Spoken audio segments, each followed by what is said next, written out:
This conference will now be recorded. Good morning, everybody. We just want to push record because there are some people who always um, intend to be here, but something happens and work takes you away and steals your best intentions and drives you another direction. So we push record so we can provide the same guidance and services that Jared provides from Paradigm for us. And so we're pushing record. Good morning. My name is Azadeh Tavakoli. I am the director of Nahara's Association for membership. I will probably have an announcement at the end. I'll reserve for the end, but I also want to make sure that everybody knows there is a chat box. So if you want to click the little window that says chat, you can go ahead and see there's a chat box. Jared, if you haven't used it before, Jared loves chatting through. He has great ability to adapt to both forms of communication. So if you want to go ahead and throw anything in there, we will see it and make sure that he sees it, or he'll probably read it anyways. But just want to wish everybody a good morning. Today is May 25th. It's my son's birthday. Happy birthday, son. So he's turning 6 today, so we will celebrate this afternoon. And I will turn the mic on over to Mr. Jared Murrah, Paradigm Shift. Good morning, Jared. Good morning, and thank you so much, Azadeh. Happy birthday to your son. What's his name? Maximus. Maximus. Oh man, what a powerful name! Right? That's incredible. That reminds me of the Gladiator movie. You know, my name is Maximus Decimus Meridius. Wow, I did steal it. Name. I did steal it from the Gladiator. You did? I did. That's great. I love it. I love it. I love it. I love it. Hey, that little, soliloquy that he does when he's challenging the emperor still gets me. I've seen it 100 times. I still love it. Oh, it's fantastic. I love it. I love it. I love it. Well, Gladiator actually is one of my favorite movies, Azadeh. In the chat bar, just for fun, I want you to put your favorite movie. I know Kevin's got a favorite movie. Tim, if you got a favorite movie, put it in the chat bar if you would, please. I just want to see it. I want to hear about it. Today, we are going to talk about time management. And if this is your first time joining us or your first time listening on the recording, this is a program called Leadership Essentials. And in it, we want to help leaders of all levels. We at Paradigm Shift believe in leadership.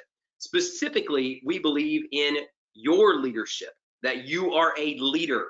Leadership is not defined by position. It's not defined by title. John Maxwell said leadership is influence, nothing more, nothing less. And we believe in your influence. So we want to help you increase that influence and maximize your abilities wherever they are. It's funny that we're talking about favorite movies here and Gladiator being one of mine. It's actually kind of a toss-up between Braveheart and Gladiator. I really love both those. Azadeh, I'm really into the epic movies, as you can see. But in both of those, we see leaders that their leadership is not defined by their position. You have this gladiator who is completely demoted, stripped of all of his titles, stripped of all of his authority, and still leads this rebellion. Braveheart, same thing, William Wallace. And you have these incredible stories. Now, if you want to put in the chat your favorite movie, like we have Devil Wears Prada. Great movie, Azadeh. I just talked about epic movies. I'm certainly not against the Devil Wears Prada either. Unsung heroes. Maybe that's the theme of the day. So we have, Kevin, did you say your favorite movie's Tucker? Yeah, the car. It's the story about Tucker, the car Tucker. The car? I have no idea what you're talking about. Azadeh, do you know what he's talking about? It is a great movie. It is one of the. Have you seen Tucker? Do you know what he's talking about? Tim's shaking his head. I couldn't find the unmute. I apologize. It's still very early. That's okay. That's okay. I have. Help me out, Tim. I enjoyed it. Yeah, it's sort of a story about little guy battles corporate America and industrialization, etc. It's a really good movie. Okay, might have to look up a new movie. Absolutely, movie night. Absolutely, and it's really clean, actually, too. It's a very, very good movie. Thanks, Tim. Appreciate that, man. I'm embarrassed by how many of my searches on the internet start with "Where is this streaming?" and then a movie title. That is fantastic. I love it. Yes, Grease. Can't be Grease. We're having some great movies come up here. So yeah, Crash, Tim. I love Crash. That's a Best Picture winner, I think, if I'm not mistaken. I think it won Best Picture. It was meant to, and then Best Picture got snatched away from it. It did not win. Oh, Tim, you're like a movie connoisseur down there. I'm That's really not, unfortunately. I don't know. You seem to know the most. I'm very, very impressed. And Jessica likes musicals. I do too. Big musical fan. I remember the first time I watched Grease as an adult, because I grew up watching Grease. Jessica, I don't know if you had this experience. Then I watched it as an adult. And I realized how dirty it is. I'm like, oh my gosh. Like this whole movie's about sex. The whole thing. I'm like, wow, there's so many innuendos that I didn't catch. I was like, little 6-year-old Jared bopping around the house singing Grease Lightning. And I'm like, oh my gosh, what words were coming out of my mouth that I didn't even know what they meant. Yeah, and then I'm like, wow, I can't believe my parents let me watch this film. But I love it. I love Grease, absolutely love it. I also, Greatest Showman, love the musical Greatest Showman, and Into the Woods. The first 10 minutes of In the Woods, some of the best cinema out there. So I don't care what anybody says. Rocky Horror Picture Show, also a great, hey, let's do the time warp again. Okay, you guys are all over these movies. You see, the reason we're doing this is just because I want to connect. I believe that leadership really rises and falls on your ability to connect with others. That if it is influence, that I would encourage you. We want to be practical in these leadership essential courses. That whether you join us one time or whether you join us for the entirety, whether you catch up on the recordings or whether you reach out to us at paradigmshiftleadership.com for more information and more material, we want to encourage everyone at every position because it starts with connection. It's about influencing others. I don't want you to underestimate your influence today. And influence is in small ways. Take the time to get to know people's opinions, their, whether they like musicals or not, whether they like epic movies. Like even now, which Azadeh we have developed a friendship over the last year in our Paradigm Shifts involvement with Nahara. But every single time I learn something new about Azadeh. Like right now, it sounds like we could talk about epic movies all day and both of us would be pretty happy. With Jessica, I can talk about musicals all day. It's these connection points. So I would encourage you, my quick tip for the day, one thing that we want to start with was 5 minutes of life change. Now, I know that sounds a little dramatic, 5 minutes of life change. But I want you to pause and think, what 5 minutes, what is something you could do that for 5 minutes, it would only take 5 minutes, that would really impact your life? Now, you don't have to share this publicly in the chat unless you want to. But on the leadership side, it could be something like connect with this person. There might be someone in your department, in your, if you work at, at a gaming institution, a casino, it might be someone that you work with on the floor. It might be someone in management. If you work on the executive side, it might be something there. If you work just within your HR department, because most of us here are in HR, wherever it is, it's like, okay, well, if I took 5 minutes to connect with that person, that would really make a big deal. That would help. That's all kind of on the leadership side. On the connection side. On the personal leadership side, what is something for 5 minutes that actually would make an impact? Like you might go, you know what, I'm so overwhelmed. Like for me, it is reading. When I build in time to read, I feel stronger. I just enjoy it. Number one, I like reading, but it's one of those things that I kind of push to the side. I like fiction, I like nonfiction, I like improvement, I like reflective, I like all kinds of books. And I can feel it when I don't feed myself knowledge. I feel it. And if I would just take 5 minutes, it's not long, but 5 minutes to be like, read this, that might be a devotional for some. It might be a book of prayers for some. It might be just a book, just anything. But reading is something for me that, boy, if I took 5 minutes, this would matter. For some of us, I know for Kevin, I don't want to speak too much. He works out a lot. He's very, very healthy. He works out so much, he likes to put his bike in the background so that you can see. He likes to let everybody know, hey, I'm riding my bike. Don't worry, everybody. Kevin is one of our Paradigm Shift facilitators, by the way, and that's why, we like to give each other a hard time around here. But Kevin, I admire his work ethic, and he works out. Honestly, that's 5 minutes. If I would spend 5 minutes a day on my personal health, just working out a little bit, doing a few push-ups and burpees, that would be life-changing. It would be a lot better. Because today, the leadership lesson is all about time. It's about time management. And if I could give you one kind of foundation for the day, is let's not overcomplicate it, and let's take small steps toward better days. Let's not think I've got to change everything. 5 minutes. And I want you to really think of this. So if you're listening on the recording, jot something down. That's 5 minutes. I've given you two kind of different examples. Maybe it's like working out for 5 minutes. Maybe it's reading for 5 minutes. Could be something, could be meditating for 5 minutes. It could be just cleaning your desk for 5 minutes. Like, you know what? Gosh, it's just, I feel better when I'm in a neater or more organized workspace. And just take 5 minutes and go, I'm going to organize this desk. 5 minutes. I think the power of 5 minutes is absolutely remarkable.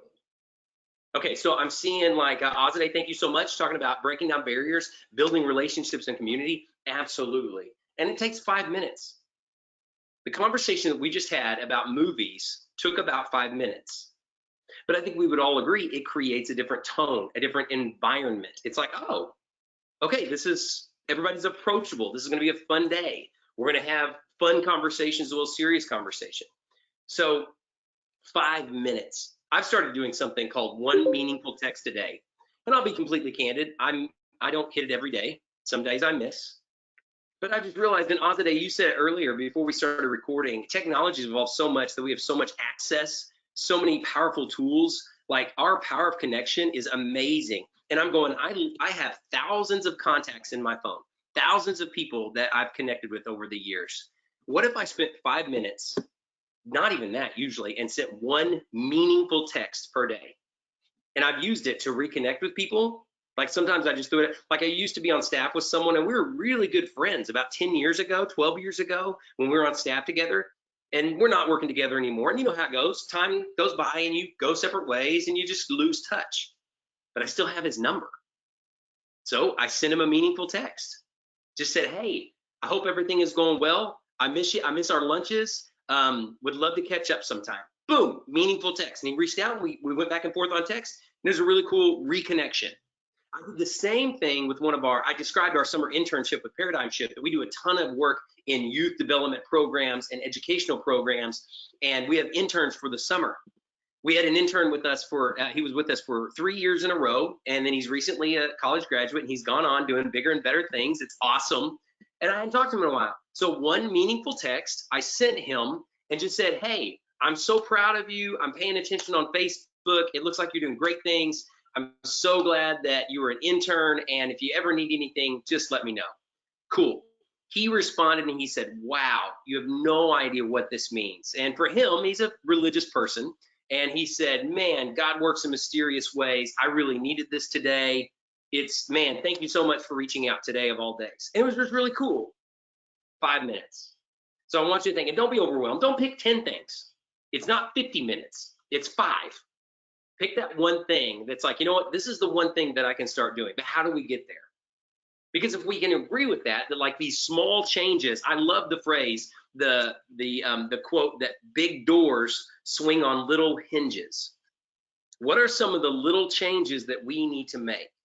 So we're going to talk about time management today, and we're going to have about a 30-minute conversation here. I'd love for you to put in the chat, if you don't mind. We've got several people participating here, and if you're listening at the recording later, just answer this question or maybe jot down your answer.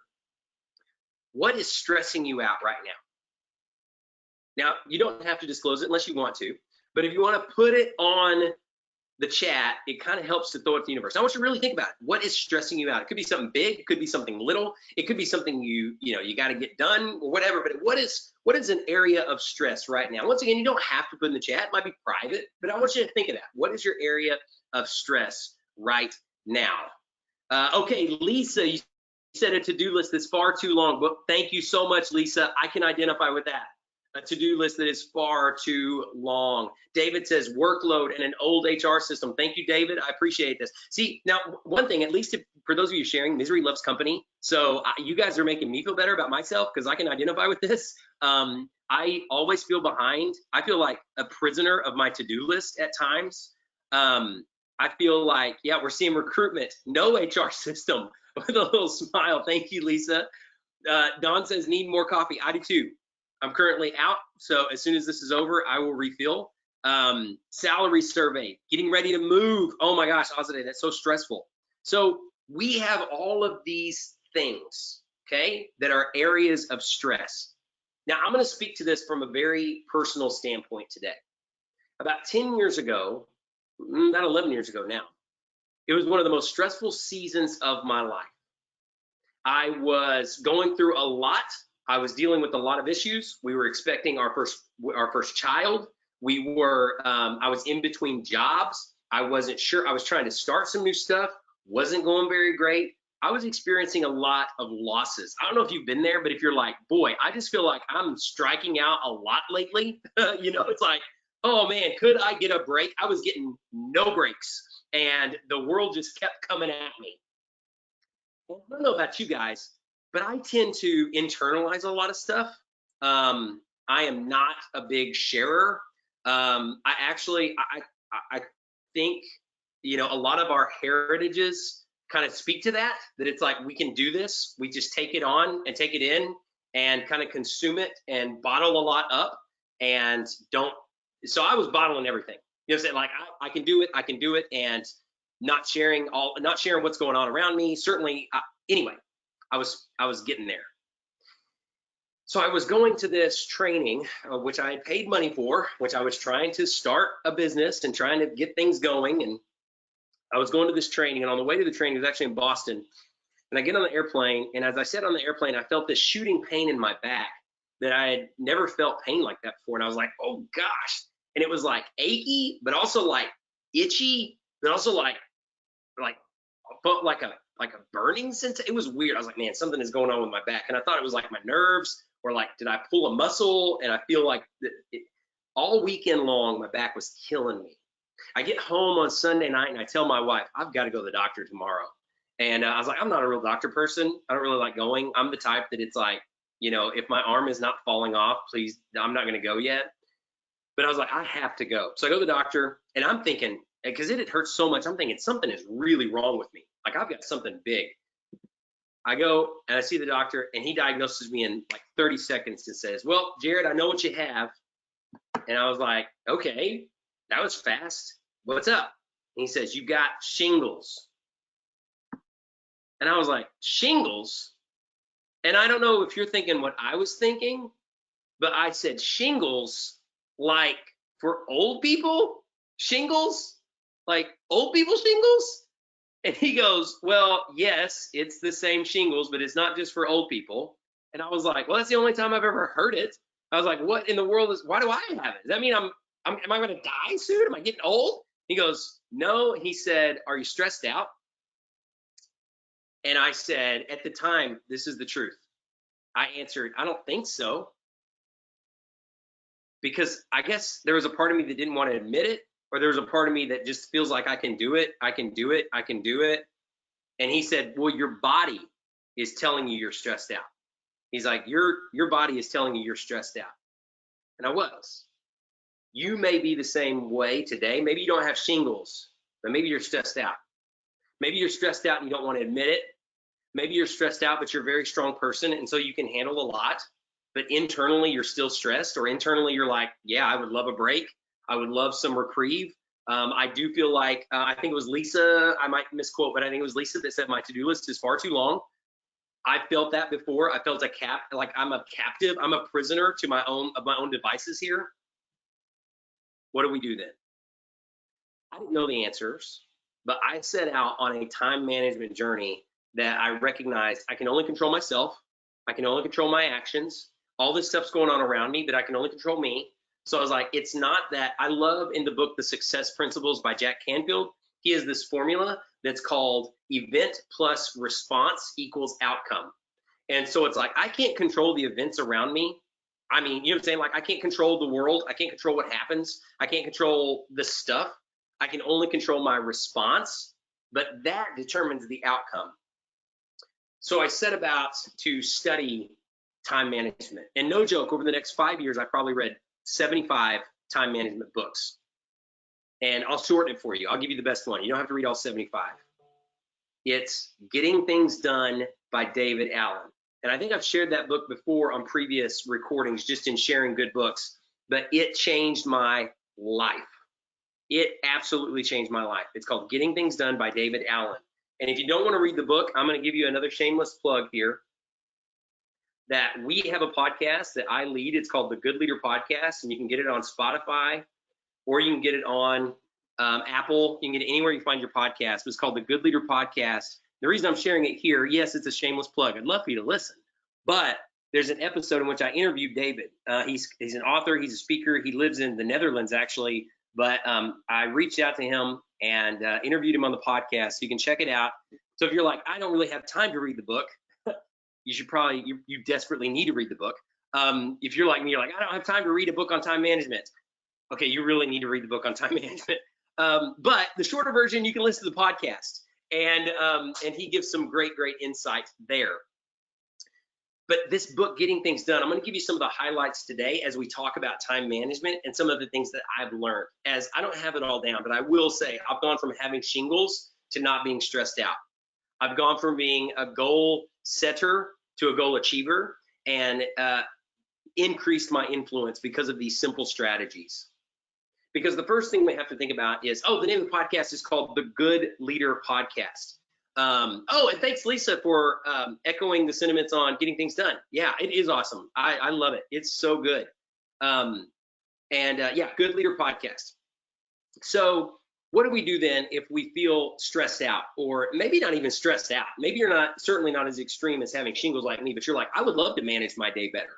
I would love to accomplish more. The tagline for the book, Getting Things Done, is called like the art of stress-free productivity. And I love the way he defines productivity.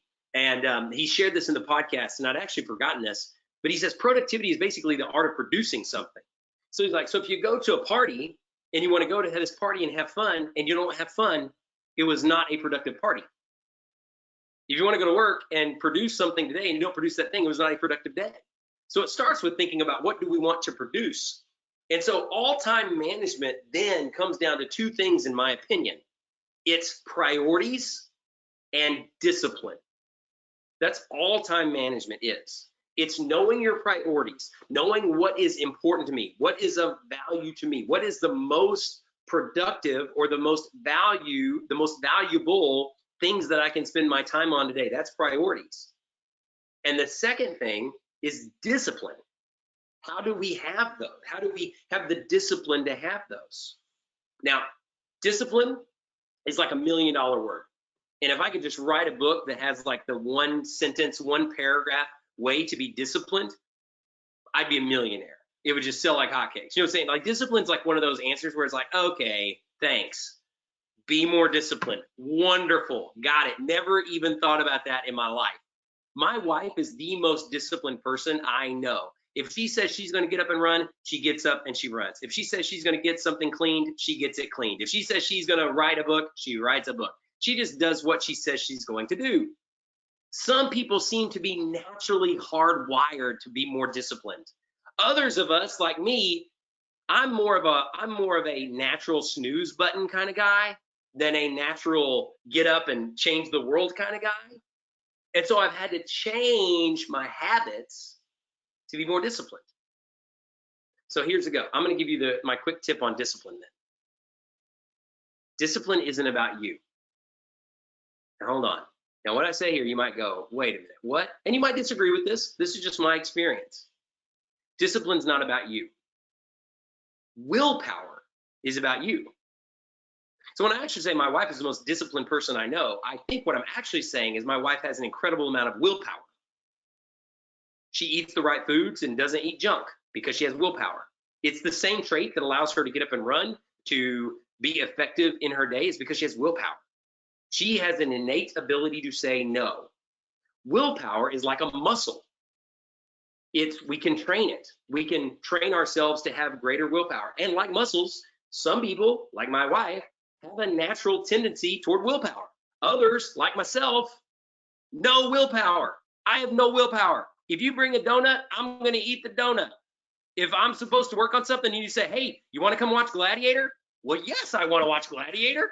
Absolutely. You know, it's like, hey, we got to get this done. Or Tim wants to talk about movies and Jessica wants to talk about musicals. I'm like, well, let's talk about musicals. I do not have much willpower. Remember, I said discipline is not about you. And this is all under the brain of time management. Willpower is about you. It's not discipline. Discipline is about your systems. People have a tendency to fail. Systems reduce errors. Systems. So if you want to be disciplined, improve your systems. And this gives me hope because we think, oh, I'm just not a disciplined person. Great, no problem. Improve your systems. Improve the things around you. Improve the way you're operating, not change the fabric of who you are. That's where productivity comes in. Systems reduce errors. Now you see this because somebody, I think we were making some jokes in there about not having an HR system or worried about our HR system. Just think about the systems that are in place in your work environments. The reason you have systems, and the better our systems, the more we reduce error. That's why we have it, right? We don't just rely on, well, Tim just knows what to do. And if you've been in a position, which I have, where you go, what's the system? The system is Tim. That's not a very good system. Because what happens if Tim is not here? What happens if Tim forgets? What happens if Tim decides to leave us? Well, our system was Tim. Exactly. But there have been some times where it's like, okay, this is not a good system. And what happens? We fail. We drop the ball. Things happen. Wait, I thought you were going to do that, Kevin. Well, I thought you were going to do that, Azadeh. I thought you were going to do that, Jared. Why did this not happen? It's because we didn't have a system in place. We didn't have checks and balances. So today is all about the system. All right, very quickly, we're going to take about 10, 15 minutes here, and I'm going to give you the highlights then. How do you have a system? Once again, this is based on the book, Getting Things Done, with some Jared Murr personal anecdotes of real life implementation. So when you have, the first thing that you have to do is to have a system. That is the rule. So number one rule, I'm going to give you 3 rules for today, okay? Rule number 1 is have a system. Now, what do you mean by that? You can have any system. We talked about technology earlier. Maybe you have an app that you love. Maybe you use the calendar function like crazy. My system is right here. I'm old school. I use a paper planner. I love it. I know that there is a lot probably fancier digital versions, but I just love pen and paper. It just works for me. I like writing things down. I'm kind of a kinetic learner. And so the act of writing something down, feeling something helps me to remember. It helps me to be more effective. I don't care what your system is. You just have to tell me your system, okay? You just have to be able to tell me your system, like be able to show me your system. Like, well, here it is. Here is the system. I honestly have developed this so much that I actually make my own calendars and we print them and bind them in-house because I went through about, I don't know, dozens of different planners and I didn't like them. So I just started making my own kind that I like. And I like color, so I use a lot of color. And I know, don't make fun of me, but I love it. I use crayons. That's what works for me. I have a system that it's very visual for me. What is your system? Now, if you break down Getting Things Done, all systems should have these 5 components. And this is where if you're looking, and I love, David Allen talks about this system works for any productivity. So he used a really cool analogy on the podcast that's not actually, I don't think it's in the book, but he used it on our podcast. He talked about walking into a messy kitchen as an analogy. And he's like, the first thing you do when you walk into a messy kitchen is you have to capture. So this is the first step. Whatever your system is, you have to capture. And that's recognizing what is out of control and capturing it somewhere. Going, okay, the dishes are not where they're supposed to go. Food is out of the pantry. You know, it's like you're walking in and all I really want to do is make dinner, but this kitchen is a mess.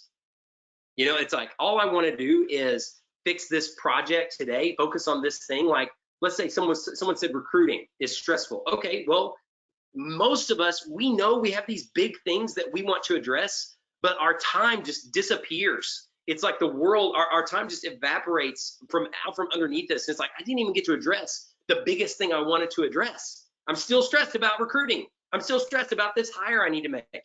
And today, where did the day go? Where did the day, it just disappeared and I didn't even get to that. So you have to capture. Number 2 is clarify. So you capture, then you clarify. Clarifying is recognizing that's not where it's supposed to go. Like, so you take a snapshot in capture, this is where we are. Clarifying is, this is where I want it to be. I have a spot for it. You know, we're guilty at our house. We have piles of things simply because we haven't clarified where the pile is supposed to go. Where is this pile supposed to go? This pile has no home. So we haven't clarified it. And so I'll move the pile somewhere. My wife moves it somewhere else. Our daughter moves it somewhere else. And then we go, hey, where was that piece of mail? It was in a pile right here. I put the pile right here. Well, yeah, that pile was in my way, so I moved it. You guys ever, maybe we're the only ones. We then have to go to stage 3, which is organize.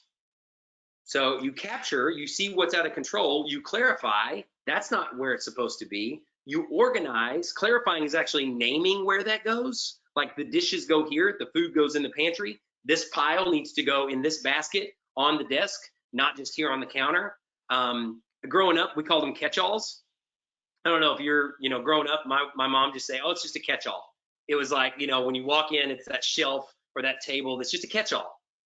You should not have catch-alls. The more catch-alls you have, the more disorganized you are. The more disorganized you are, the more stressful you're gonna feel. So reduce the catch-alls. Number 3 then is organize. It's putting those things where they need to go after you have named the place. It's actually putting the pile where the pile's supposed to go, or sorting the pile. Number 4 then is reflect. How are we doing? Where is this going? Yeah, you guys are all over to the chat, by the way. Junk drawers, the ultimate catch-all. And then finally, engage. So once we have reflected and we've looked at like, okay, where are we? Again, this is where it goes. I feel better about it. The kitchen is clean, everything's good. And it's not just cleanliness, it's organization. There's a difference in cleanliness and organization. I'm okay if you're a messy person.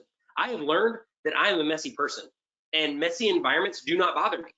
I actually feel pretty productive in a messy environment, but I have become organized. There's a difference in messiness and organization. There's a difference because I know some people that they have a clean desk and they're not getting anything done, but they have a clean desk. So it's not just cleanliness versus messiness, it's organized versus disorganized. So capture, clarify, organize, reflect, and then actually engage. Engage is where I'm getting to make the dinner. I'm getting to address recruiting. I'm getting to do the most important things. I'm engaging in the things that are life-giving and build influence and make me a better leader. I am achieving something. I am moving forward. Success in our definition at Paradigm Shift is forward motion. Am I moving forward, or am I just being distracted side to side? So rule number 1, remember I said you have to have a system. Discipline is having a system. Systems reduce error. And that's a good checklist to go, okay, what is my system? Every week then, what is your system to capture, clarify, organize, reflect, and engage? Where is that in your calendar? I would suggest if you don't have an hour in your calendar somewhere just to organize yourself, to go through these steps, to have your system, whether it's the beginning of the week, the end of the week, it will be the best hour you've ever spent. All of the quotes and the cliches, from 7 Habits of Highly Effective People, Sharpen the Saw, the famous Abraham Lincoln quote that's often misquoted. I don't even know the real quote, but it's something to do with sharpening the axe. If I had 8 hours to chop down a tree, I would spend 7 of it sharpening the axe. There are thousands of variations of that quote, but we get the point. Preparation matters. An ounce of preparation is worth a pound of cure. If you find yourself putting out fires, maybe start building some fire-resistant stuff. Stop putting out fires and start preventing fires. That's what this is about. That's having a system. Every week, I actually have 2 times that I do it. I do it at the end of the week, and I do it at the beginning of the week. I do it at the end of the week on Fridays to look backward and say, what didn't get done? What do I need to move forward? What do I need to forget? What do I need to change? In getting things done, another shout out, his is do, delegate, defer. I even set up, that's why I even have, where I put it, I even have in the calendars that I create, which actually, if you want one of these calendars, I'll send you one. If you're like, oh, that looks pretty good. So in my calendar, I have a weekly, I call it the week ahead. And I actually have just set it up with those 3 bottom that say do, delegate, defer, that I actually categorize things in that way because that's a system that works for me. So once you know your system, you build it in. Okay, so now let's go through the couple of quick highlights that I absolutely love. These are the rules. Rule number 1 was have a system. Rule number 2, if it is in your head, it does not count. If it's in your head, it does not count. Where do we keep stuff in our head? I walk out the door and my wife says, hey babe, don't forget, I need you to run by and pay the girls' dance class today. Can you do that? Sure, I can do that. And I jump in the car, I go to work. I get home, I walk in, I am ready to be home. I am king of the castle. I want my children to honor me. I want my wife to adore me. I am home. I have won the bread for the day. Hey, did you go by and pay the dance class? Exactly. Dawn, you feeling me, brother? You feel me? That's exactly. I'm like, no. She's like, the one thing I asked you to do. I'm like, okay, now hold on. Can I tell you the 1,000 things that I did get done today? Doesn't matter. Doesn't matter at all, right? She just asked me this one thing. But where did I keep that information? My head. I'll run by and do that. If it is in your head, it does not count. If it's in your head, it does not count. So, number 3, if it takes less than a minute, do it right now. That is straight from the book, and I love it. It has stuck with me for over a decade. If it takes less than a minute, do it right now. What takes less than a minute? Hey, Kevin, can you shoot me that email about such and such? Yeah, sure, I'll do that. Once again, we make 2 errors generally in that case, because one, where do we store that information? We often put it in our head. Just, okay, I'm going to email Jared. I'm going to send him that calendar reminder. And we wait. What are you waiting for? It takes less than a minute. Jump on right now and do it. When we're thinking of things like, oh, I need to text that person. Oh, I need to ask that person a question. Those small little things, if it takes less than a minute, do it right now. Okay, so those are the 3 big rules. As we close this up, I want to give you the quick kind of like how I do it. And then feel free, obviously this is just my system, but maybe it'll give you some ideas and some inspiration. Because trust me, I have been the learner. I was not born with this. I do not have a lot of willpower. I've had to create systems to maximize my effectiveness. I'm the guy that got shingles because he kept everything in his head and tried to conquer the world and do everything at once and ended up nearly killing myself, okay? So every week, I have it in my calendar to, at the end of the week and at the beginning of the week, I take an hour and I just organize. I do a brain dump. At the top of that page that I show you my calendar is a brain dump. A brain dump is simply where you put a timer, generally 5 minutes. I hit a timer and everything that crosses my brain, I just put it on paper. There is no judgment. There is no thinking about it. There is no systematizing. You are just putting it out there. This is my version of capture. Remember, we're just capture, just throw it out there. And on that piece of paper, I will have ridiculous things. I will have things like, there have been times that hang Christmas lights pops in my head. It's May. I don't have to do anything with the Christmas lights, but it popped in my head. So somewhere in my brain, something is connecting, but then it's also like, I'll remember, oh, pay that bill. Well, that's a home issue, but it's in my brain. It's taking up, your goal is to use your mental energy to its fullest potential. And you only have so much mental energy. And we use it, your brain, imagine it like if your brain is a computer, you're spending a lot of RAM just trying to remember things, just trying to not forget it. So in the back, it's like we were laughing earlier, Ozday, about all of our tabs. We have so many tabs open in our brain that you're using mental energy, keeping all the tabs open. Let's close some tabs, get it on paper. And then once you get it on paper, that's when you do delegate and defer. You go, okay, what do I need to do? Now, here's where it goes. If it's in your head, it does not count. If it's on the paper, it goes somewhere in your calendar. When am I going to do that? It's not just, I'll do it today. This is where I've kind of evolved. And Lisa, maybe you can lament with me on this. I've evolved from lists to where I almost exclusively do calendar now. Like I used to have a to-do list, but now I go, okay, I'm not even going to do the to-do list. It's like, when am I actually going to do that thing? And how long will it take me? It's like, okay, I'm going to have a meeting with Kevin. Instead of have a meeting with Kevin, it actually goes on the calendar. And if it takes less than a minute, do it right now. I text Kevin, hey, Kevin, can you meet tomorrow at 10 a.m.? Boom. Let's think of another list item. A list item might be, check email. Check email. That's something we can all identify with. Well, check email, that doesn't go on my list. It's, okay, I'm going to check email for 30 minutes tomorrow morning. Boom. And that's when I check email. That's what I do. Now you might go, but what about interruptions? What about people just knocking on my door? What about the fires? They happen. So we know if fires happen, we have to address them. But here's a couple things I've noticed. Number one, the more organized you are, the more people respect your boundaries. If they walk in and they say, hey, can you talk? And I say, I can talk at 4 o'clock today. Oh, okay, well, I'd love to talk at 4 o'clock today. Great. You say, can you talk? I can talk at 4 o'clock today. I'm not saying no, I'm saying when. Just say when. I can talk to you at this time.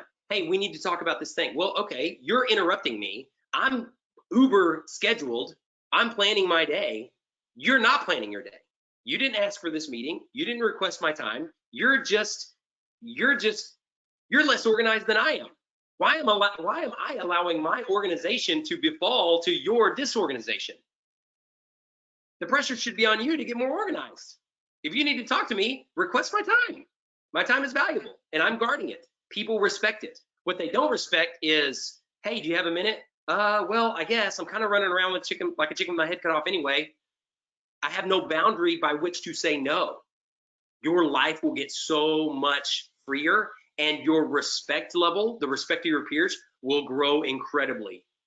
I gave this piece of advice to one of our young professionals about 6 months ago, and it's changed his life. He did not meet a couple deadlines. I challenged him on it. I said, why didn't you meet these deadlines? And he's a good employee. He's a good worker. He's very solid. He's super good.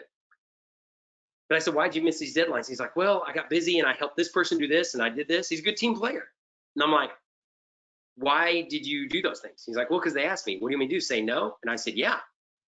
If it's meet your deadline or help someone else, meet your deadline. And I said, you know why they ask you? He's like, why? I was like, because it looks like you're disorganized. It looks like, well, you're not doing anything. Can you help me with this? If people think you're busy, they're not going to ask you. They're going to, and if they ask, that's not true. Let me rephrase that. They still may ask you, but you have the parameters by which to answer. I can help you at this time. I can help you in this way. I can talk to you at this time. Would you like to set up a meeting? That's so powerful. Okay, sorry, I kind of rambled on that, but just because I've experienced that, because I felt bad saying no to interruptions. I felt bad because it's like, well, I have to answer them. I have to talk to them. Yeah, so in your brain, switch it. You're not telling that person no, you're telling them when. Most of us feel bad. If we're decent humans, good leaders, we don't want to tell people no. And can you help me, Jared? Well, the answer is probably yes, I can help you. And the answer is probably yes, I do have that answer. But instead of me saying, no, I can't help you, it's I can't help you right now. I can help you at 4. And when you get to where you can tell people that, they're gonna go, oh, okay, sure, 4 o'clock. I'll put that on the calendar. Sure. And then you take it a step further. And you say, great, will you send me a calendar invite for that? Oh, okay. Yeah, I guess so. I mean, you're the one that's asking for this. You're the one that needs me. So I'm willingly able to help. I will gladly help you, but you're going to have to make it happen. It's your request. It's your system. Okay. So when you start doing these things, you're going to see it. So somewhere in your calendar should be the brain dump, and then do it, put it on the calendar, delegate it. Delegation is not about telling other people to do. Delegation is about, I need someone else to accomplish this task or move forward. So it may be delegate, asking someone for help, asking someone for guidance, or truly delegating a task. But whatever it is, it involves someone else. So what happens? You drill it down. The delegate may be, oh, I need Kevin to reach out to these 10 clients. This is something real world for me, okay? So the delegation may be, I need Kevin to reach out to these 10 clients, which even like last week, I'm going to be completely candid. Ozade, we're on the friend level. So Kevin had a great meeting last week with some individuals. And Kevin, I may even misspeak. Who'd you meet with last week? Where was it? Let's just give some real world examples. It was in California, so Valley Center with Judy Wright and Janet Borland. Okay, great. Ozade helped me tremendously set that up, by the way. Cool. So at Paradigm Shift, our work is working with organizations like people like you and organizations like you all lead and work in. We do leadership training, development, everything from a keynote to ongoing. We do like consulting and mystery shopping. We'll do focus groups. We do a lot of stuff to basically help increase your productivity in your team. Which, by the way, shameless plug here. If you want me to come visit you, I'll come out for free and just talk to you about what you need. If you feed me, That's all I need. You know what I'm saying? If you feed me, I'll be there and we can talk. So feel free to set up a meeting with me. I would love to set up a meeting with you. So Kevin had one of those meetings. Okay, well, from that meeting, there's some delegation aspects. Like we're going to send them some proposals. We're going to send some more information. That's now a project. Like if you remember, if you were on last week, and I don't even know if we recorded last time or last month, but we talked about ideas, dreams, goals, projects, action steps. Well, we now have some projects that we're working with these casinos on, and they have these different parts.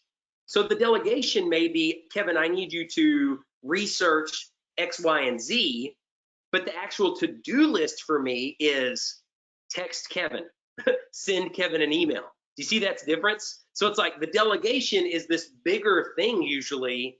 The task, the do that goes on my calendar is email Kevin. And if it takes less than a minute, I do it right then. Maybe sometimes an email takes longer than a minute. Like I have to think about it. I have to actually like pull some information for this email. That's okay. Then it goes on my calendar. And then defer are those things that are elsewhere. It's like the Christmas lights. I don't really have to think about that now. That's personal. I don't know why it popped up in my head, but I'm putting it to the side on purpose. Or the best things is I put that on my calendar somewhere in the distant future. That's the absolute best. Then you're really mastering your time. Where the defer, you put it on the calendar for later down the road. The truth is, if we're going to be good leaders, if we are going to increase our leadership capacity, time management is essential. It is absolutely essential because time, I believe, is our greatest enemy. It's not our personal downfalls. It's not our flaws. We all have those. We all need to get better, but no one's perfect.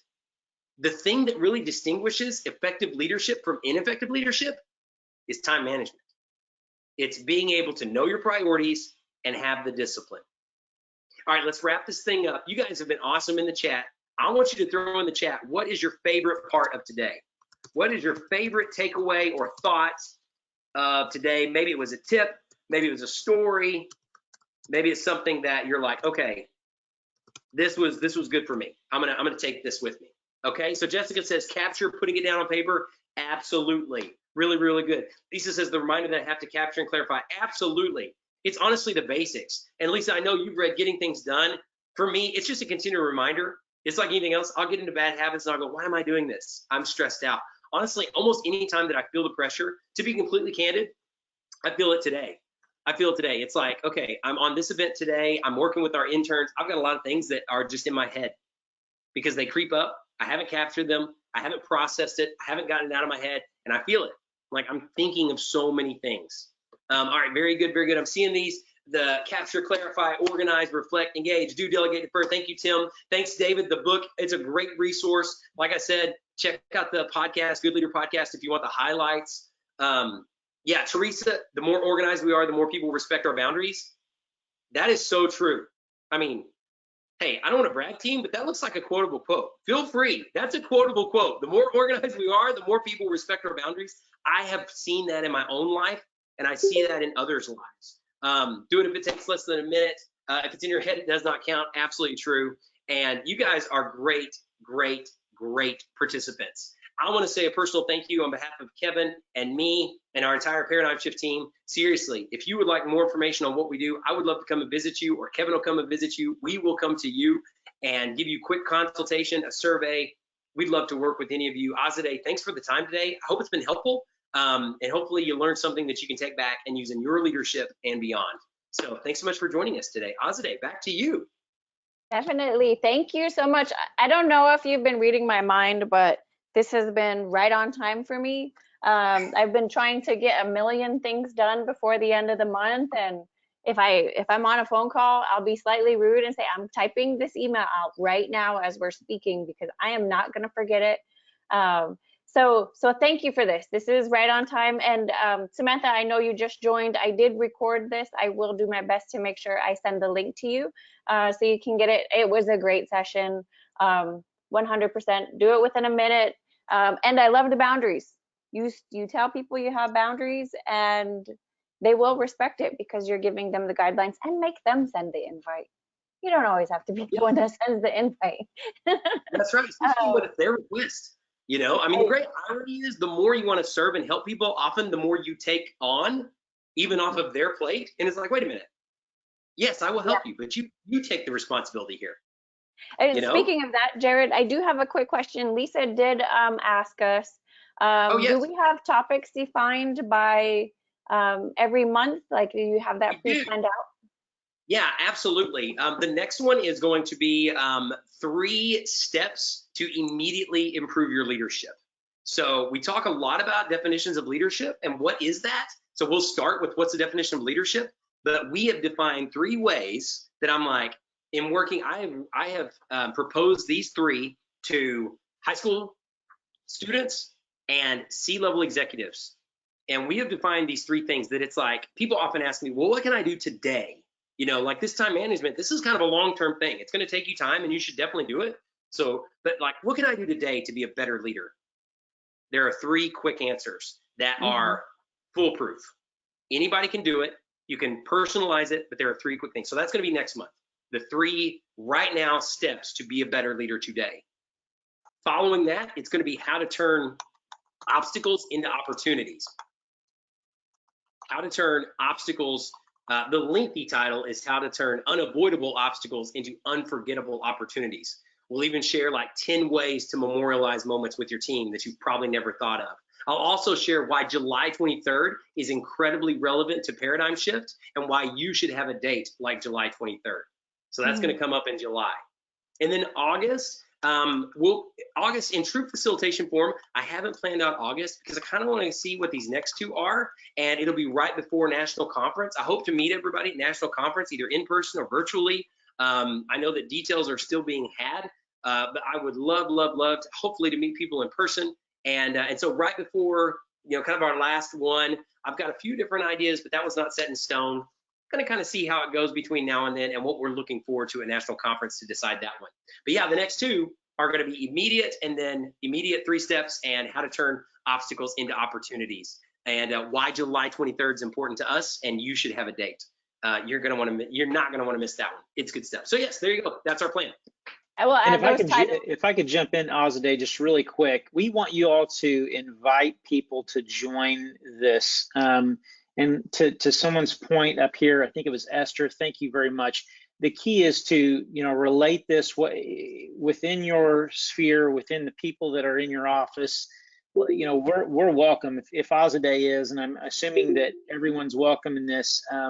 So we would love to have more of your peers and executives join us in this event, on these events. So thank you very much, Azadeh, always. Really appreciate it.